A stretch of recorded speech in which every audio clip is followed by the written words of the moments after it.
শিক্ষার্থী বন্ধুরা, তোমরা কেমন আছো? নিশ্চয়ই ভালো আছো।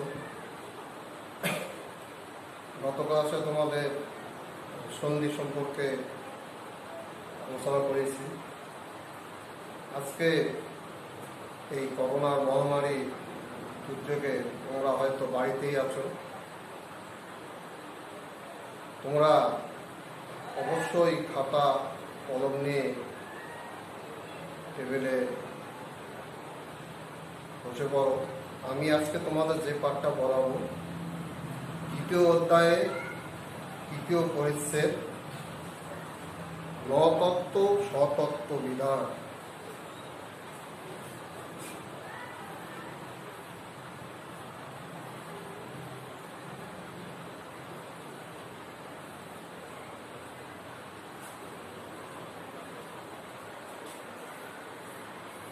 নতত্ত্ব স্বতত্ত্ব বিধান সম্পর্কে তোমাদের আলোচনা করব। বাংলা ভাষায় সাধারণত মূর্ধন্য ধ্বনির ব্যবহার নেই, সেজন্য বাংলা দেশি, তদ্ভব ও বিদেশি শব্দের বানানে মূর্ধন্য লেখার প্রয়োজন হয় না। কিন্তু বাংলা ভাষার বহু তৎসম বা সংস্কৃত শব্দে মূর্ধন্য এবং দন্তন্বয়ের ব্যবহার আছে, তা বাংলা অবিকৃতভাবে রক্ষিত হয়। তৎসম শব্দের বানানে মূর্ধন্যয়ের সঠিক ব্যবহারের নিয়মেই হল নতত্ত্ব বিধান। তাহলে আবারও আমি বলতেছি যে তৎসম শব্দের বানানে মূর্ধন্যয়ের সঠিক ব্যবহারের নিয়মেই নতত্ত্ব বিধান। ব্যবহারের নিয়ম: ট বর্গীয় নম্বর হচ্ছে ট বর্গীয়। ট বর্গীয় আগে তৎসম শব্দে সবসময় মূর্ধন্য হয়। যেমন এখানে উদাহরণ দিতে পারি, ঘন্টা, কাণ্ড,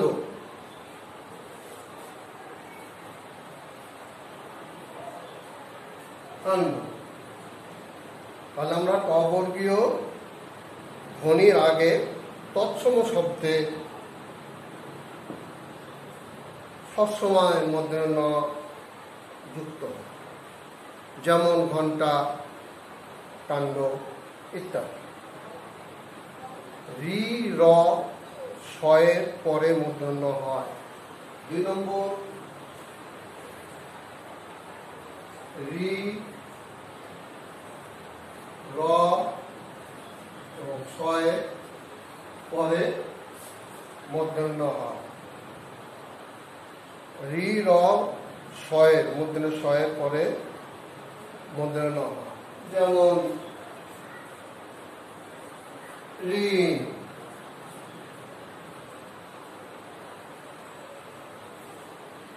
তারপর বর্ণ,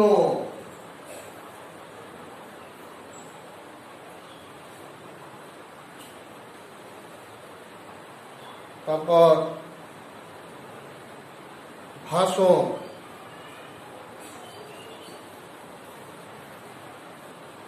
তাহলে আমরা রি এর উদাহরণ হচ্ছে ঋণ, ঋণের পরে মূর্ধন্য বসতেছে।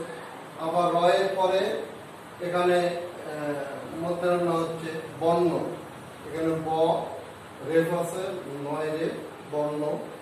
তারপর মধ্যে শয়ের পরেও মূর্ধন্য হয়, ভাষণ, মধ্যে শয়ের পরে ভাষণ। তাহলে আমরা রি র মধ্যে শয়ের পরে মূর্ধন্য হয়, যেমন ঋণ, বর্ণ, ভাষণ, তারপর তিন্ন, এইরকম অনেক আছে ইত্যাদি। আর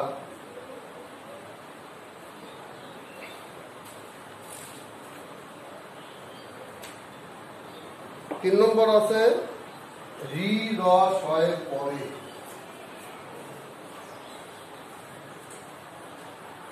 রি র শয়ের পরে রি র শয়ের পরে স্বরধ্বনি, আবার ব উচ্চ জ হ অনেশ্বর এবং প বর্গীয় ধ্বনি থাকলে তার পরিবর্তে দন্তেন্য মূর্ধন্য হয়। তাহলে রি র শয়ের পরে স্বরধ্বনি, আবার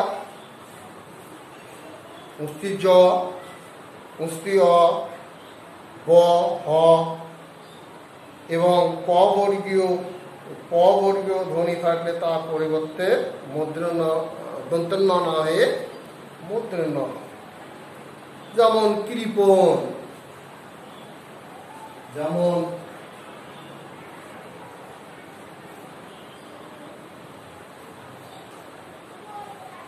কৃপণ ক বর্গের পরে মূর্ধন্য হচ্ছে। আবার হরিণ,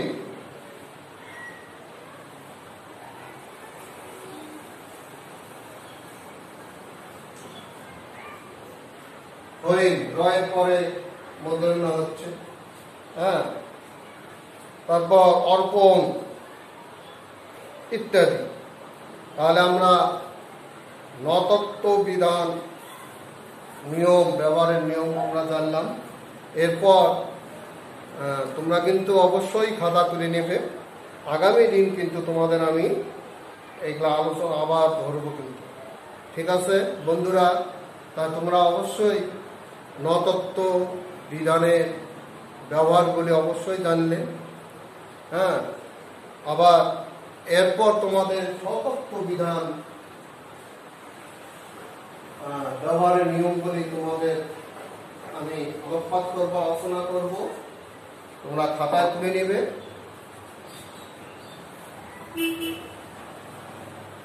স্বতত্ত্ব ব্যবহার, স্বতত্ত্ব নিয়মের ব্যবহার।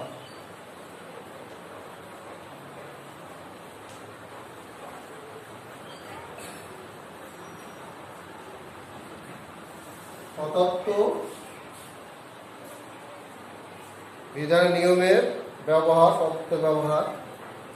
তা আমরা জানি যে তৎসম শব্দের বানানে মূর্ধন্য শয়ের ব্যবহারের নিয়মকেই স্বতন্ত্র বিধান বলে। যাই হোক, এখন ব্যবহারের নিয়মগুলোর মধ্যে তোমরা অবশ্যই খুব মনোযোগ সহকারে খাতায় তুলে নেবে। কেমন?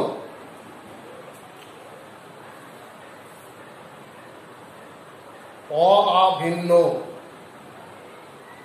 অ এবং আকার, অকার এবং আকার ভিন্ন অন্য স্বরধ্বনি এবং ক ও রয়ের পরে প্রত্যয়ে দন্তেশ্বর মূর্ধন্যস্বর হয়। তাহলে অকা, অ এবং আকার ভিন্ন, মানে অকার, এই অকার আকার এটা ছাড়া যদি অন্য স্বরধ্বনি থাকে এবং ক এবং রয়ের পরে প্রত্যয়ে স দন্তেশ্বর মূর্ধন্যস্বর হয়। যেমন ভবিষ্যৎ, এখানে বয়ের পরে ঈদ ব্যবধান। যেমন মুমূর্ষ। 2 নম্বর ইকারান্ত হর্ষকারান্ত উপসর্গের পরে কতকগুলো ধাতুতে মূর্ধন্যস্বর হয়। ইকারান্ত এবং হর্ষকারান্ত উপসর্গের পর কতকগুলো ধাতুতে মূর্ধন্যস্বর হয়। যেমন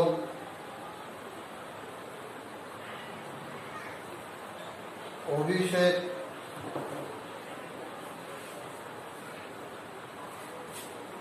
যেমন অভিষেক থেকে হলো এখানে অভিষেক তোমাদের যে ধাতু দেখা যাচ্ছে সুকান্ত সেটা হিসিকারান্ত, হিসিকারান্তের পরে কতগুলো ধাতুতে মধ্যাংশ হয় হিসিকারান্ত, এটা হয়ে যাবে অভিষেক।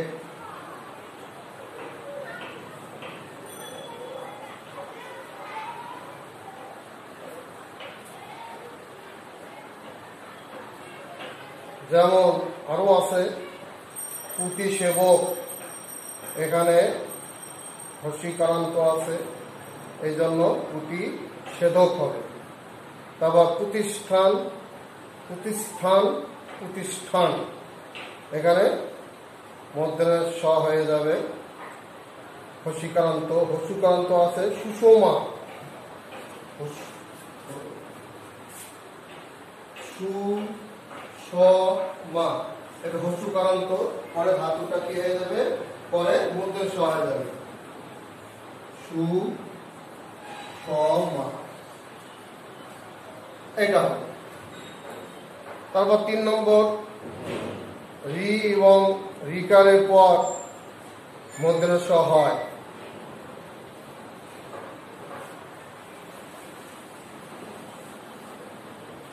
তোমরা খাতায় কিন্তু তুলে নেবে বন্ধুরা, কেমন, না হলে কিন্তু পরে বুঝতে পারবে না। একটু পাতা উল্টালেই তোমাদের এগুলা স্মরণে চলে আসবে, তাহলে তোমরা সঠিকভাবে উত্তর দিতে পারবে। এরপর রি এবং রিকারের পর মধ্যে স হয়, যেমন কৃষক, ঋষি,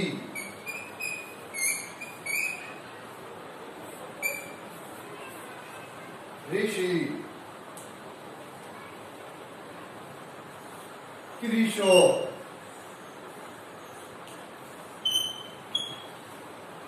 তাহলে আমি আগে বলছি রি এবং রিকারের পর মধ্যে স হয়, যেমন ঋষি, কৃষক, দৃষ্টি, সৃষ্টি, এই সমস্ত।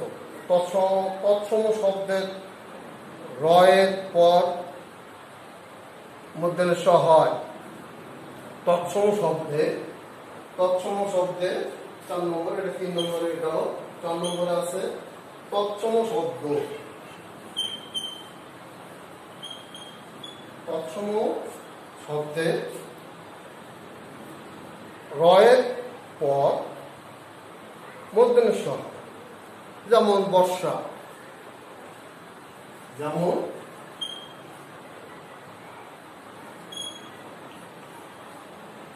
বর্ষা। তাহলে তৎসম শব্দ বর্ষা, রয়ের পরে মধ্যে স আছে। তারপর বর্ষণ, ঘর্ষণ ইত্যাদি। 5 নম্বর আছে র ধ্বনি,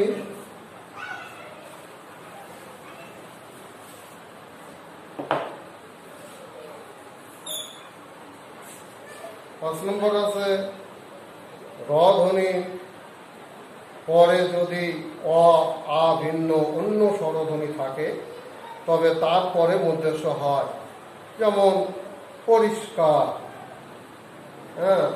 পরিষ্কার।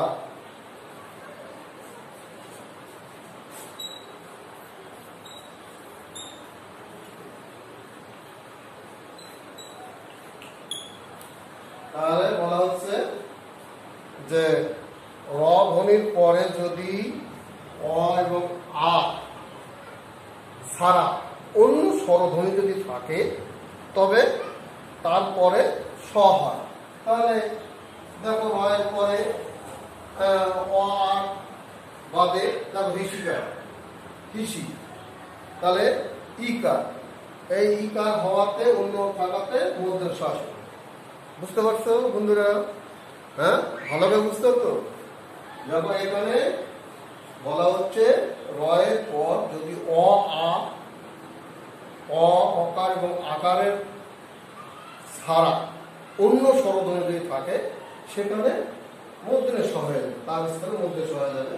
তাহলে পরিষ্কার, এখানে রয়ের পরে অন্য স্বরধ্বনি হ্রস্বীকার আছে, ইকার, হ্যাঁ হ্রস্বীকার আছে, এই জন্য এখানে মূর্ধন্যের স্বর হাসি গেছে। হ্যাঁ পরিষ্কার। তারপর পুরস্কার, পুরস্কার অবশ্য স্বরধ্বনি থাকলে না, এখানে আমার দেখো স্বরধ্বনি আছে, হ্যাঁ যেমন পুরুষ, এটা ব্যতিক্রম।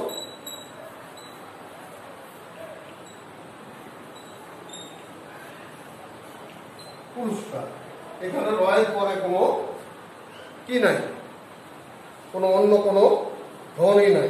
র উচ্চারণ করতে গেলে অবশ্যই র উচ্চারণ করতে গেলে আমাদের কি আসে, অ আসে। তাহলে এখানে রয়ের পরে কোনো অন্য কোনো স্বরধ্বনি নাই অ পাবে, এই কারণে এখানে দন্তের স হয়ে গেছে। আর ট বর্গীয় ধ্বনির সঙ্গে ব যুক্ত হয়, মূর্ধন্য স যুক্ত হয়। ট বর্গীয়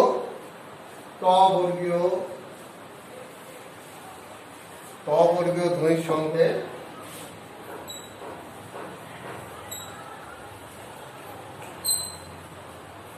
ট বর্গীয় যদি কোনো ধ্বনি যদি থাকে সেখানে মূর্ধন্যের স হবে, যেমন কষ্ট, স্পষ্ট, নষ্ট, কাষ্ট, হ্যাঁ ইত্যাদি।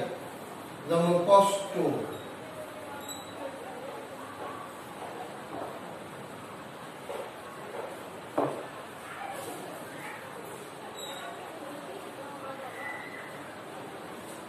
তারপর নষ্ট, কাষ্ট, মানে ট বর্গ যেগুলো আছে ট বর্গীয় সঙ্গে কি হবে, মূর্ধন্যের স হবে। নষ্ট, কাষ্ট,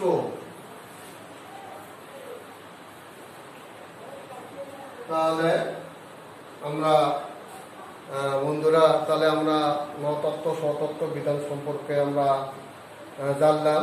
তারপরও আরো কিছু আছে, কতগুলো এমনি স্বভাবতই মূর্ধন্যের স হয়, যেমন আশা, ভাষা, এরা কোনো নিয়ম ছাড়াই আর কি। আমাদের আরেকটা জিনিস যেটা সবচেয়ে গুরুত্বপূর্ণ, যেটা সমাজবদ্ধ শব্দেও কিন্তু নতত্ত্ব খাটে না, আবার সংস্কৃত এবং তাৎপর্যযুক্ত পরেও কিন্তু মূর্ধন্যের স হয় না, এটা কিন্তু মনে রাখবে ভালো করে। হ্যাঁ, আর বিদেশি ভাষায় কোনো মূর্ধন্যের স হয় না, বিদেশি ভাষায় কোনো মূর্ধন্যের স হয় না। হ্যাঁ, যেমন পোস্ট অফিস আমরা বলি না, পোস্ট মানে হলো ইংলিশ, বিদেশি ভাষা পোস্ট।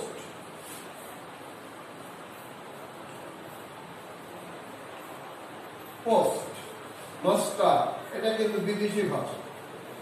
আমরা অনেকে হয়তো মধ্যে স দিয়ে ফেলি, কিন্তু আসলে বিদেশি ভাষার পরে বিদেশি ভাষায় কোনো মূর্ধন্যের স হয় না, দন্তের স। এটা ব্যতিক্রম, এবং তোমরা ভালো করে এটা মনে রাখবে যে বিদেশি ভাষায় কোনো মূর্ধন্যের স হয় না। আবার সমাজবদ্ধ শব্দে কোনো নতত্ত্ব বিধান খাটে না। হ্যাঁ, যেমন ত্রিনয়ন, হ্যাঁ সর্বনাশ, দুর্নীতি, দুর্নাম, এটাতে কোনো নতত্ত্ব বিধান খাটবে না। তাহলে আমরা বন্ধুরা, তাহলে আমরা আজকে নতত্ত্ব স্বতত্ত্ব বিধানের নিয়মগুলো আমরা জানলাম। তোমরা ভালো করে বাড়িতে দ্বিতীয় অধ্যায় তৃতীয় পরিচ্ছেদে উল্লেখ আছে, তোমার বাড়িতে একটু অবশ্যই বইটা ভালো করে একটু দেখ, তাহলে আমি যে আজকে তোমাদের যেটা বললাম সেটা কিন্তু দেখা যাবে যে মিলে গেছে, তোমাদের অতি সহজ হয়ে যাবে। হ্যাঁ, এই জন্য তোমরা সবসময় এই করোনাকালে ঘোরাফেরা না করে তোমার বাড়িতে একটু ভালোভাবে বইটা পড়বে, তাহলে দেখবে যে তোমাদের সব কিছু সমাধান হয়ে গেছে। তা বন্ধুরা, ঠিক আছে, তাহলে আজকে তোমাদের নতত্ত্ব স্বতত্ত্ব বিধানের যে নিয়মগুলা যে আমি তোমাদের আলোচনা করলাম, এটা ভালো করে দেখবে এবং চর্চা করবে। ঠিক আছে বন্ধুরা, খোদা হাফেজ।